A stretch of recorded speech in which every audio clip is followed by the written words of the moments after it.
नमस्कार, मैं हूं मनोज बनू। आप देख रहे हैं आंकड़े हमारे फैसला। आपका विस्तार से चर्चा करेंगे, लेकिन सबसे पहले एक बड़ी खबर आ रही है। आपको बता दें कि दिल्ली में जो बीजेपी की बैठक चल रही थी वो बैठक खत्म हो गई है। दिल्ली में बीजेपी पदाधिकारियों की बैठक खत्म हो गई है। बैठक के बाद अमित शाह के आवास पर जेपी नड्डा पहुंचे हुए हैं। चंद्रबाबू नायडू भी अमित शाह के आवास पर पहुंचे हुए हैं। वहां पर भी एक बैठक चल रही है। आज आपको बता दें कि बीजेपी के कई नेता इस वक्त बैठक कर रहे थे। तमाम राज्यों के प्रदेश अध्यक्ष और संगठन महामंत्री पहुंचे थे। इस बीच दिल्ली से संजय शर्मा, हमारे सीनियर एडिटर, इस वक्त हमारे साथ जुड़ गए हैं। संजय, क्या जानकारी? देखिए, बीजेपी की आज बड़ी बैठक थी जो सदस्यता अभियान से जुड़ी हुई थी।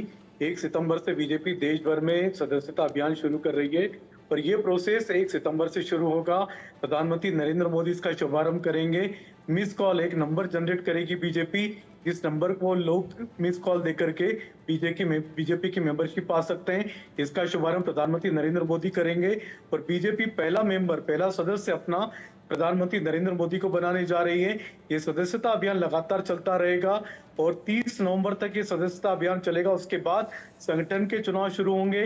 मंडल लेवल से लेकर के जिला लेवल से लेकर के प्रदेश स्तर तक संगठन के चुनाव होंगे और उसके बाद में कहीं जाकर के दिसंबर में जाकर के राष्ट्रीय अध्यक्ष के चुनाव भी संपन्न होंगे और जनवरी 2025 में बीजेपी को नया राष्ट्रीय अध्यक्ष मिलेगा। मनु, लेकिन एक बड़ा सवाल संजय मैं आपसे दूं पूछना चाह रहा था कि बीजेपी ने अपना संगठन चुनाव के पहले बीजेपी ने अपना सदस्यता अभियान तो शुरू कर दिया है, लेकिन एक चर्चा चल रही थी। चर्चा ये चल रही थी कि अब जेपी नड्डा केंद्र में मंत्री बन चुके हैं, तो क्या जेपी नड्डा राष्ट्रीय अध्यक्ष पद को अगले चुनाव संपन्न होने तक और नया अध्यक्ष बनने तक कंटिन्यू करेंगे, या इस बीच कोई भी कार्यवाहक अध्यक्ष बन सकता है पार्टी का? मनोज, जेपी नड्डा बीजेपी का नया राष्ट्रीय अध्यक्ष बनने तक वही अध्यक्ष बने रहेंगे।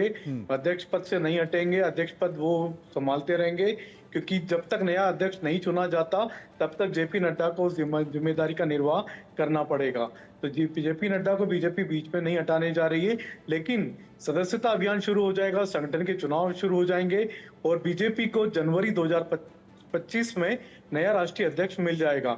जहां तक चंद्रबाबू नायडू की बात है, केंद्रीय गृह मंत्री से मिलने आए, तो कल एनडीए की बैठक बुलाई थी जेपी नड्डा ने अपने निवास पर, अपने घर पर, और 15 अगस्त को प्रधानमंत्री नरेंद्र मोदी ने लाल किले की प्राचीर से जो ऐलान किया था कि अब वक्त आ गया जब देश में यूनिफॉर्म सिविल कोड लागू हो, सेकुलर सिविल कोड लागू हो। सेकुलर की जगह अब बीजेपी यूनिफॉर्म सिविल कोड की बात कर रही है, तो उस पर चर्चा हुई थी। एनडीए के साथी दोनों से बीजेपी ने सहमति बनाने की कोशिश की थी। वो मुद्दा एकदम से आ गया, जिसको लेकर के चंद्रबाबू नायडू आज दिल्ली आए। बहुत बहुत शुक्रिया करेंगे संजय, आपका विस्तार से आपने जानकारी दी, बताया कि अगर पार्टी का अगला कदम क्या होगा। आइए अब आगे चलते हैं, बात कर लेते हैं देश दुनिया की कुछ बड़ी खबरों की, और इस कड़ी में सबसे पहले बात तुर्की की।